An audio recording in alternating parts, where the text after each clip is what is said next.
Bonjour à tous les poissons, bienvenue sur votre horoscope du mois de janvier. On commence par cette nouvelle lune de décembre qui était la dernière, 30 décembre, les petites graines que l'on va arroser gentiment, patiemment, durant tout le mois de janvier, avant la nouvelle lune de janvier qui se déroulera en Verseau, dans votre zone d'ombre, la zone 12, avant bien sûr que le soleil rentre le mois prochain dans votre signe et vous réchauffe de ses rayons bienfaisants au sens propre comme au sens figuré. Deux événements marquants en concomitance pour ce mois de janvier. Vénus qui rentre chez vous dans votre signe le 4, elle va ramener du romantisme, elle va ramener des possibilités de rencontres, elle va ramener aussi de l'enthousiasme, quelque chose de bienveillant, quelque chose de généreux, quelque chose d'empathique. On a besoin d'être connecté sur des énergies d'amour, de paix, de réconciliation. Il y a quelque chose de blessé chez le poisson qui a besoin d'être entendu, qui a besoin d'être écouté, qui a besoin quelque part d'être protégé. Et nous avons un événement majeur en ce début janvier qui est l'entrée d'une nord dans votre signe et qui va croiser votre planète le 12-13 janvier. C'est un moment clé, c'est un moment de recalcul énergétique. Le nœud nord rentre dans le poisson tous les 18-19 ans. Faites le point. Regardez derrière vous, qu'est-ce qui s'est passé il y a 18 ans. Regardez votre vie.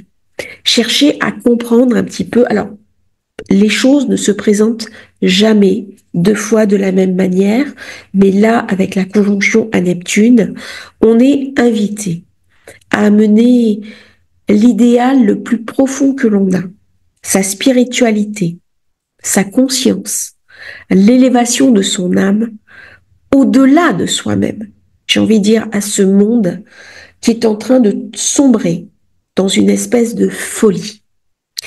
Neptune est une planète extraordinaire.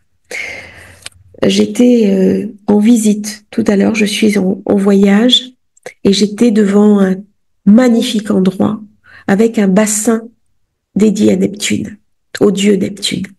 Et j'ai pensé justement à vous, poissons, avec cette entrée d'une nord qui va être royale, avec Neptune et avec Vénus qui vient le recevoir.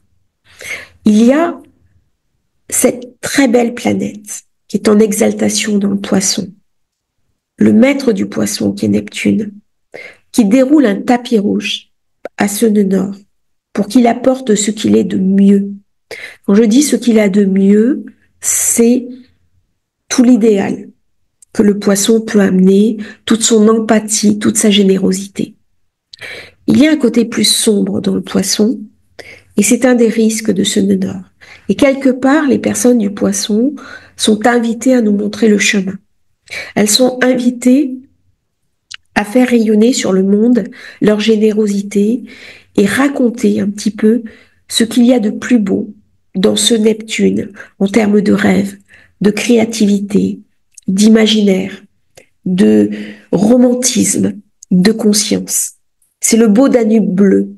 Il y a quelque chose de magique dans ces configurations-là pour le poisson. Alors, à titre personnel, c'est pas toujours évident parce qu'on est confronté à des schémas karmiques. On est invité à nettoyer, à apurer avec l'autre, puisque le nœud sud se trouve en Vierge, à sortir un petit peu de ce quotidien où l'on peut se sentir prisonnier, comme dans une gangue, pour aller vers quelque chose de beaucoup plus idéalisé, beaucoup plus large et quelque part sans limite, sans frontières.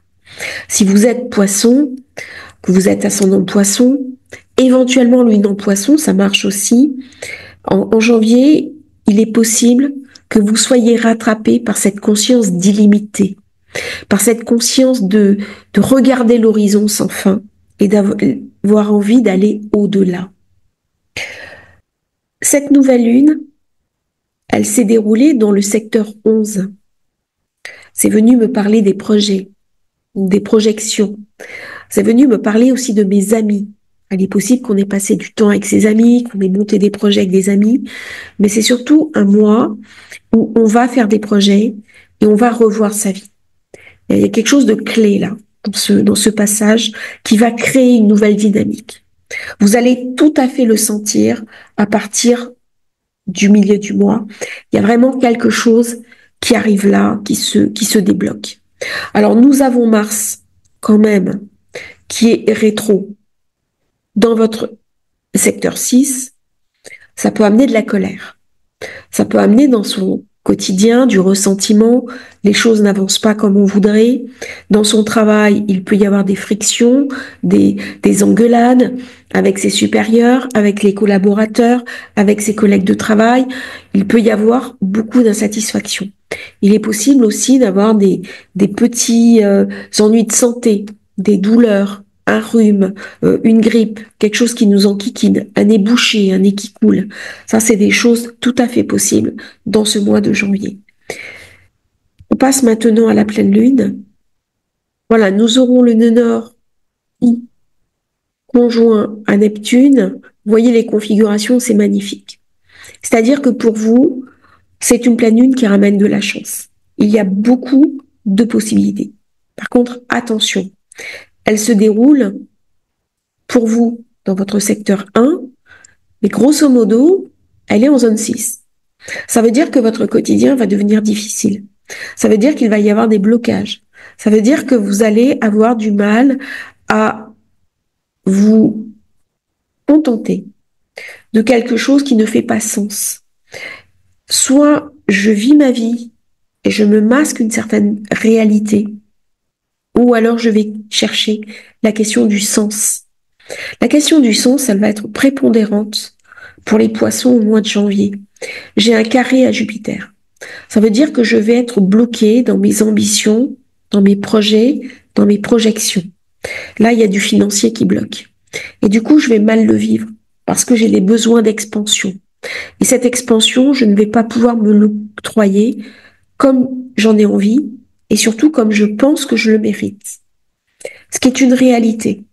C'est-à-dire là, le signe du poisson, c'est un signe qui est clé. Pourquoi? Parce que c'est lui qui va faire le passage, qui va remettre un petit peu le passe-partout du coffre-fort au Verseau dans le basculement d'air. Et on voit bien avec l'entrée de Pluton dans le Verseau, c'est maintenant que ça va se faire. Hein. C'est dans les 20 ans qui viennent, Pluton ouvre la zone du Verseau et quand il arrivera en Poisson, l'ère du Poisson sera définitivement achevée. Ça sera derrière nous. Et le Poisson, il y a quelque chose de karmique. Pour lui, il est invité à nettoyer ses vieux fantômes. Si j'ai hérité de vieux schémas, si j'ai des choses qui m'empêchent de vivre, qui m'empêchent d'exister, qui me rendent malheureux, eh bien, je suis invitée à relâcher tout ça avec cette pleine lune de janvier. Alors, c'est une pleine lune qui se fait au détriment de Mars. On voit qu'il y a beaucoup de colère. Là, j'ai Mars qui est passé dans le Cancer. C'est en zone 5. Ça veut dire que ça va être tendu au niveau des affects. Ça va être tendu au niveau des enfants. Il est possible qu'on s'engueule avec ses gosses.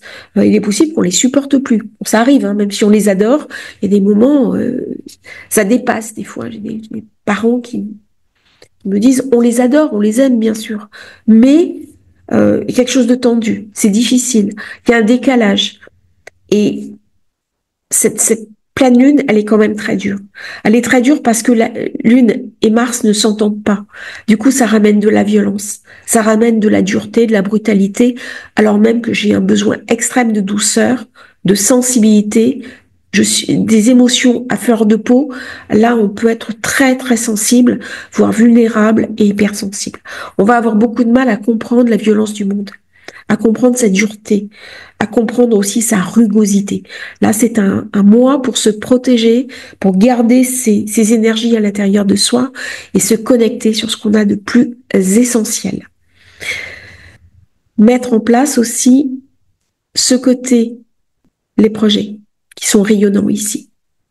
Alors, autre point, nous allons avoir toutes les grosses planètes qui vont changer de signe en 2025, c'est-à-dire Jupiter, Saturne, Uranus, Neptune. On a eu Pluton l'année dernière. On a le nœud nord qui change de signe aussi. Donc vous voyez, tout ça, ça me ramène beaucoup d'incertitudes. Donc là, le poisson va être invité à nager du mieux qu'il va pouvoir, alors aussi bien dans les rivières, dans les lacs que dans la mer. Ça va lui demander des trésors d'imagination, des trésors d'adaptation. Et ça va être un excellent mois pour venir tester ses capacités à avoir une vie beaucoup plus fluide. Donc c'est une période où on va être invité à trier ce qui est devenu obsolète, ce qui n'a plus lieu d'être et ce qui doit être réinventé. Je vous remercie d'avoir suivi cette vidéo. Si vous souhaitez commander votre Astro-Journal, la première partie est disponible. Vous avez des cartes, vous avez plein d'informations pour faire de 2025 une réussite. Vous avez le lien dans la description. Et pour commander votre thème de naissance, votre révolution solaire, pareil, le lien dans la description. À très bientôt pour un nouveau partage sur Astrologie Facile.